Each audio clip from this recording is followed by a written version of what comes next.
E como é que foi lá? É o que eu penso. E como é que foi lá com a OEA? Como é que foi? Você estava lá no... Tava. Como é que foi lá com o... Como é que chama? Vaca? Pedro Vaca. Eu não gostei muito da cara dele. Cara dele. Me inspirou muito. Olha só. Mas olha só. Não passou uma acredita. Não passou, cara. Vocês viram ele ou não? No álbum de figurinha? Não sei. Ainda não. No álbum de figurinha. Bom, cara, cada um tem a sua, mas quem vê cara não vê coração, verdade, né? Vamos olhar pelo lado. Vamos tentar ser Mas e aí, como é que você que estava lá? Quem como falou é que foi? isso? O Emílio, quando eu cheguei aqui, ele falou: não acho que você é idiota, porque eu não julgo pela aparência. Foi o que ele me falou. Hein, Marcel? Conta aí. Eu vi agora. Conta aí, porque bom, vamos lá. Assim, mais uma vez, eu gosto de olhar para o passado. Isso aí pouco está se falando na mídia. É verdade. Nada. É isso aí. E quando fala, mostra ele com as ONGs de esquerda, mostra ele com o STF, mas ele com as vítimas dos abusos que estão sendo relatados, isso tem saído pouco na imprensa em geral, né? Claro, tem a imprensa também que dá, mas aí é uma imprensa que, digamos assim, editorialmente já está alinhada. Por que ele está aqui? Quem que também está censurado. Então, ele está aqui, quem é que trouxe ele para cá? Qual é a história dessa presença aqui no Brasil? Nós temos ido a Washington já há alguns anos, pelo menos desde 2022, ou seja, antes ainda do início do governo Lula, já houve visitas à OEA para relatar censura no Brasil. Por quê? Porque o Brasil, assim como quase todos os demais países da América Latina, e os Estados Unidos e Canadá, são signatários do tratado que criou a OEA e a Corte Interamericana de Direitos Humanos, que faz parte do sistema da Organização dos Estados Americanos, OEA.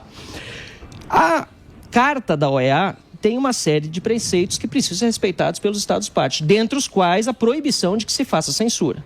Então, começo por aí, porque tem muita gente, inclusive na imprensa aí, essa aí que você disse que está dando pouco, dizendo, não, mas ele vem aqui, mas ele tem que saber que no Brasil tem uma lei, tem uma Constituição. Primeiro, tem muita gente que não está respeitando lei e Constituição. Certo. Mas segundo, esse Pedro Vaca especificamente e a OEA não estão preocupados com lei e Constituição imediatamente. Imediatamente a preocupação deles é com o quê? Com a Carta da OEA, que é um tratado internacional que o Brasil faz parte. Ele tem que ver, o Brasil está respeitando isso que está escrito aqui sobre censura? Assinou. Todo mundo assinou, faz parte. E todo mundo paga para manter. Que é um detalhe interessante. Os Estados Unidos paga mais de 50% do custo da OEA e o Trump congelou por 90 dias o din-din da OEA, o que também está influenciando o trabalho não só da OEA, como de outras agências, porque estão tendo que demitir gente, está tendo toda uma preocupação grande com isso. Voltando às nossas denúncias, então, desde 2022, entramos com denúncias na OEA, várias pessoas, eu também, eu pedi uma medida cautelar do caso do X, do bloqueio das contas aqui no Brasil, aliás, do bloqueio geral, não foi aceita a minha medida cautelar, o pedido de medida cautelar, mas entrei com uma nova em 18 de novembro, pedindo que fosse analisada a minha situação como parlamentar por estar violado o meu direito de me manifestar na tribuna, de acordo com a própria Carta da OEA. Essa ainda está sob análise. Antes desse dia 18, eu estive na OEA no dia 15 de novembro. Estava prevista para aquele dia 15 de novembro uma audiência pública com entidades e deputados que estão denunciando censura no Brasil e com entidades que dizem que tem que regular redes sociais, que tem fake news, etc, etc. Ia acontecer no dia 15 de novembro a audiência. Uma semana antes, nós recebemos um aviso por e-mail dizendo que a nossa audiência não ocorreria no dia 15. Depois a gente veio a saber que ela foi postergada, porque o governo brasileiro tinha pedido uma visita presencial do Pedro Vaca no Brasil para analisar a situação da violação dos direitos humanos. Nós já tínhamos sugerido visita, nunca feito um convite oficial, é verdade, mas claramente o intuito do governo brasileiro com aquele convite era o de atrasar a nossa audiência pública e de trazê-lo para só ouvir aqueles que supostamente o governo pensa serem seus amigos.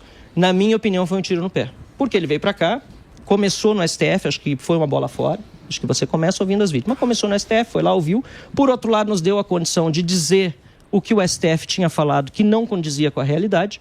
E passou a ouvir parlamentares, deputados, senadores, jornalistas, advogados, donas de casa, pessoas, todas estão censuradas. Que é o que a gente está vendo aí nas redes sociais. E agora vai para onde isso aí? Ele vai fazer um relatório, o Vaca? Ele faz um relatório? Hoje ele está em São Paulo. Tá. Ele está em São Paulo, às 14h30 ele encontra jornalistas censurados. Pessoas que mandaram e-mail. Semana que vem ele recebe mais algumas audiências por Zoom, pelo que eu tenho informação, e depois ele faz um relatório.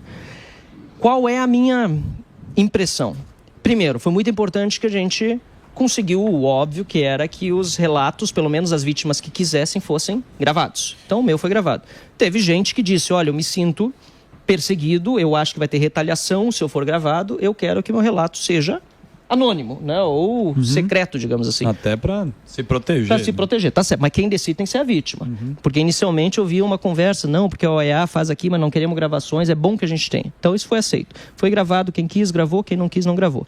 Então, à medida que a gente foi ouvindo os relatos, é impossível, baseado nos fatos apresentados, que no relatório dele não tenha a verdade do que está acontecendo no Brasil. É claro que vai ter também, como ele visitou ONGs, visitou o governo, vai ter algum contraponto lá dentro que é necessário também. Se eu defendo o devido processo para mim e para as vítimas de abuso, eu quero que quem abusa também tenha o devido processo. Porque tem um termo agora, não é desinformação, tem um termo bonito. Desordem informativa, não é isso? Não, é um termo bonito que eles acharam. O termo sempre é lindo. É um termo bonito. Corrosiva. Não, é um desinforme.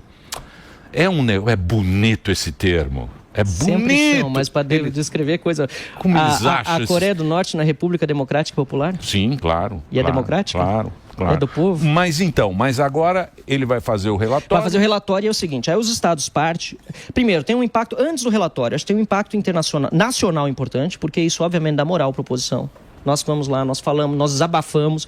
É importante, porque a gente se sente ouvido por alguém. Então, independentemente se gostou da cara dele ou não, e assim, tem algumas histórias do passado dele que é mais assim, não, porque isso aqui tem que regular mesmo, o Musk comprou o X, não foi, tirou toda a checagem de fatos, isso é ruim para a liberdade de expressão. Bom, tem, mas ele também é um cara que fez, o mestrado dele é todo baseado em liberdade de imprensa. E sendo de esquerda ou de direita, se você tem uma defesa de liberdade de imprensa, sinceramente, você defende que o jornalista não seja perseguido pelas suas opiniões.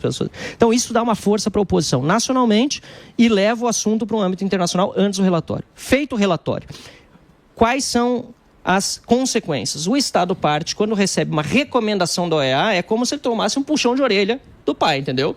Isso aconteceu várias vezes. Com Venezuela, com Cuba, com outros países. Resolveu? Olha, a gente sabe a situação desse país. Tem muitos países que, infelizmente, continuam violando direitos humanos, apesar dos seguidos relatórios da OEA.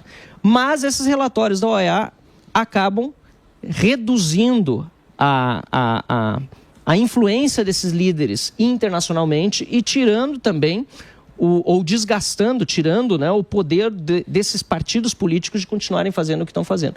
Então vamos esperar agora o relatório. Eu espero que tenham recomendações fortes contra o país, que o país cesse, né, que o Brasil cesse com esse tipo de ação contra os direitos humanos. E, além disso, cada uma das pessoas que está dando seus relatos pode também fazer o que eu fiz, que é fazer um pedido de medida cautelar à OEA. E essa é vinculante. O Estado brasileiro, depois de dada a medida cautelar, precisa ser cumprido.